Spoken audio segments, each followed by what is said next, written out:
on to the concurrence docket. Well, wait a minute. No, we're not? We're getting close. Gosh, I'm trying to get to that concurrence docket as fast as Ms. possible. O'Connor is here to give a presentation to us a little bit of the concept of the alliance. Now, we've continued that item for 2 weeks, but we thought it would be good to lay that out before council this morning. Okay. Good morning. I think I kind of lost track of what happened to this item, but we wanted to take some time this morning to kind of walk through the idea behind developing a plan that better institutionalizes some of our economic development practices and the agreement that was on the consent docket for today. First of all, I'd like to say that we've been working for some time now on trying to develop a plan that helped us to institutionalize our economic development practices. You know, we've had a great deal of success in the past using this kind of ad hoc, pull resources from wherever we can get them approach to some very complicated projects.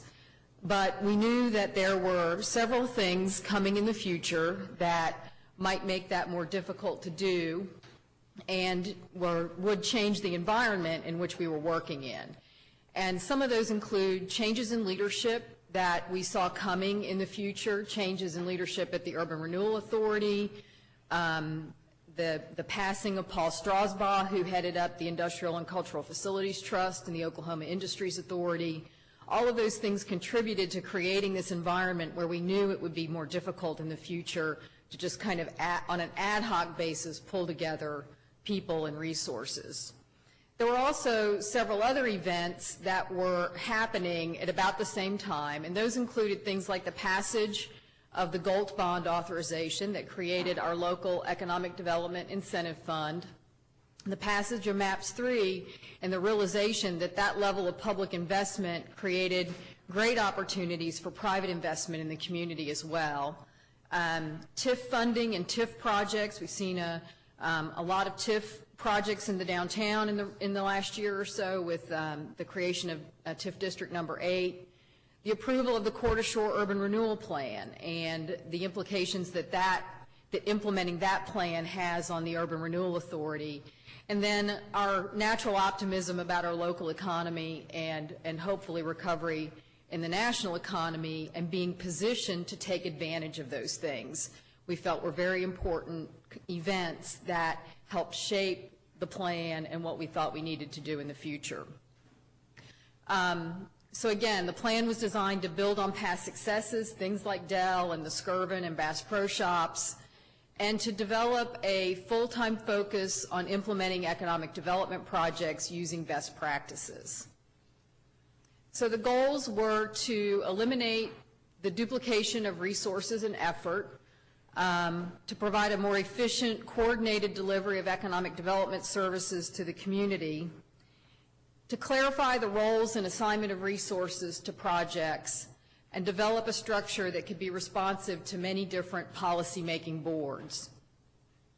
So the structure that we determined was that a new not-for-profit entity would best meet these goals, so that a new not-for-profit organization was created, and the board of directors was to be made up of somebody representing the Oklahoma City Economic Development Trust, someone from the Urban Renewal Authority, someone from the Industrial and Cultural Facilities Trust, someone from the Oklahoma Industries Authority, the city manager, and 2 at-large members. And at least 1 board member has to be a member of the city council.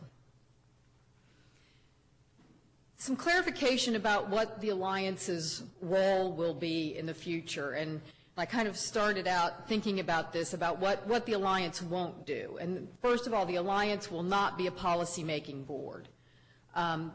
Policies about economic development and projects will be set by the entities that are involved, by the City Council, by the Economic Development Trust, by the Urban Renewal Authority, and its related entities, and the INC Trust and the OIA.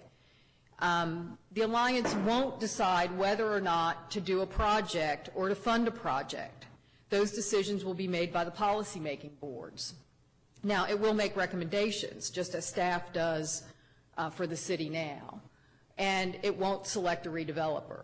those decisions and responsibilities continue to lie with the policymaking boards that the Alliance would represent. But the Alliance will focus on management, planning, and administration of the GOLT program, the city's TIF program, our retail strategies, and our other economic development policies. It will focus on job creation, site development. One of the things that we sometimes have to do is identify sites for major industries to locate in Oklahoma City, so that will be something that we'll work on. The planning and coordination of the MAPS projects, and especially the role of trying to maximize the private investment that can be created by the MAPS 3 projects. There are a lot of decisions and information and things that we need to look at as we consider the MAPS projects so that we can design those projects and develop those projects in a way that maximizes that private investment. Everything from transit-oriented development to residential development, maybe near the park, other mixed-use development that might happen in conjunction with the convention center development. All of those things need planning and attention so that we can maximize that private investment in the community. And the Alliance will help implement financings associated with projects. The services are expected to be provided to the City of Oklahoma City, the Oklahoma City Economic Development Trust, the Urban Renewal Authority, the Oklahoma Industries Authority, and the Industrial and Cultural Facilities Trust. I think that there's the possibility that other trusts and entities might be involved in the future on a project-by-project basis. There may be situations where COTPA might want to be involved if we're working on parking garages or the Riverfront Redevelopment Authority or even the Airport Trust. So I think that a lot of this remains to be seen and will be addressed on a project-by-project basis. I know there have been some questions about why a not-for-profit entity, and one of the things that we were trying to do is to create an entity that could respond to a diverse set of clients that have a long history of being independent and that report to different policymaking boards. For example, the Oklahoma Industries Authority is a county beneficiary trust. It is not a city trust. So we were interested in finding a mechanism that allowed us to create this kind of overarching management and administrative function without upsetting the apple cart too much with some of those policymaking boards. One of the other things that a not-for-profit has that sometimes the city doesn't is the ability to be very flexible and responsive in using consultants and gathering other resources for projects. We all know that hiring employees and approving contracts and getting resources for things can sometimes be complicated at the city, and that this entity will be very project-focused. It will be necessary at times to staff up or to gather resources for an especially complicated project and then scale back when that project's finished. And we need the flexibility to be able to do that. And again, it's a service provider. It is not a policymaker, and it was felt that a not-for-profit provided that kind of flexibility as well. And the other thing that we learned on doing research and trips to some other communities was that this is a structure that's been successfully used in several other cities. Some of the most applicable examples were the Economic Development Corporation of Kansas City, the St. Louis Redevelopment Corporation, and the Louisville Downtown Development Corporation. A lot of other cities create these kind of not-for-profit entities on a project-by-project or very specific kind of basis, but these provide that kind of overarching service delivery to many, many different agencies, and it typically does include TIF districts and urban renewal authorities and those kinds of things. The scope of work that's addressed in the contract that was included in your packet was that the Alliance would serve as the city's lead economic development entity. We would create this one-stop shop for trying to manage economic development projects. It would manage the city's TIF program. It would provide oversight and coordination for Project 180. There's, some communication things that happen with Project 180 and this kind of general oversight that would continue. Provide oversight and coordination for the city's General Obligation Limited Tax Bond Program, which is our local economic development incentive fund. Be a liaison to the Myriad Gardens Foundation and management of the Myriad Botanical Gardens. One of the things that we've been working on for the past few months is negotiating an agreement for the management and operations of, a new agreement for the management and operations of the Myriad Botanical Gardens with the foundation, and that's been kind of this new approach to park governance and park management that we haven't had in the past. Facilitate the examination of existing and future downtown parking garages. There's a parking study underway right now that we think will come back with some recommendations about the future, and we need to be prepared to begin to address those because it takes a long time to build parking garages. Leverage MAPS 3 to encourage private investment. I've talked quite a bit about that, but we do believe we have a great opportunity to begin to plan for how we leverage the MAPS 3 projects. Facilitate the implementation of land use strategies. The planning department has prepared several different plans that impact the downtown area, including the Core to Shore plan. So one of the roles will be to work with some of the other entities on facilitating those land use implementation strategies.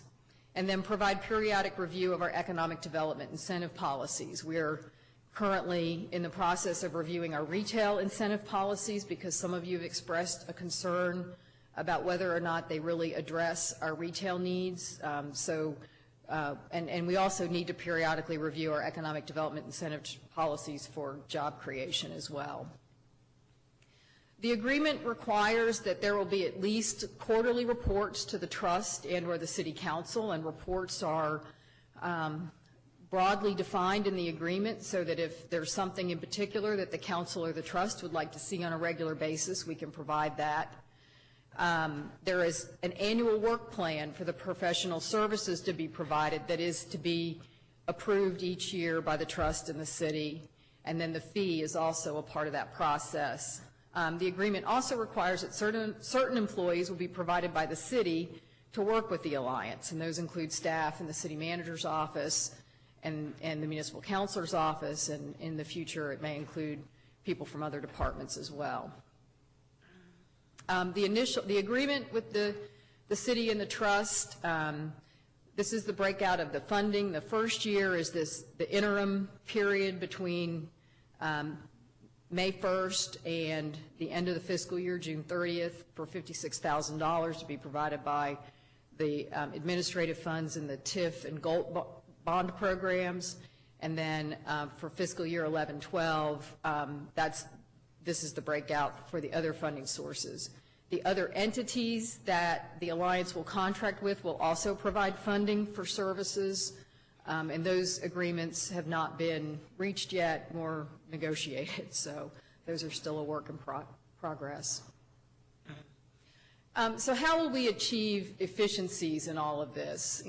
I think the biggest thing is that we plan to eliminate the duplication of effort and resources that are now associated with our economic development efforts. The president of the Alliance will serve as the executive director of the Urban Renewal Authority, the general manager of the INC Trust and the OIA, surrogate general manager of the OCEDT. So all of those roles, some of which are part-time right now. The INC Trust and the OIA is definitely a part-time role, will be rolled up into one position and one agency to provide the services associated with the general manager activities. And then that frees up resources to help improve redevelopment services or that can go for other activities. It will free up resources in different ways in the different organizations that are involved. The city will have a different kind of impact than maybe the Urban Renewal Authority will. So, and I think that, one of the things is that in the future, as we go through this transitional period and work through some of the details, that we'll find other resources and staffing issues that will help us become more efficient and provide a more focused delivery of services. So in summary, the creation of the alliance and the agreement that's before you are designed to institutionalize our existing approach to economic development services, create a one-stop shop for economic development projects, implement a more efficient and focused delivery of services, and create a structure to help us more effectively compete with other cities. You know, we need to continue to be a place where it's friendly to do business and that we can respond quickly to projects when they come forward. And we think that that's an important byproduct of this kind of reorganization. So with that, I'll be glad to try to answer any questions or... Meg, you had asked to speak on this item earlier.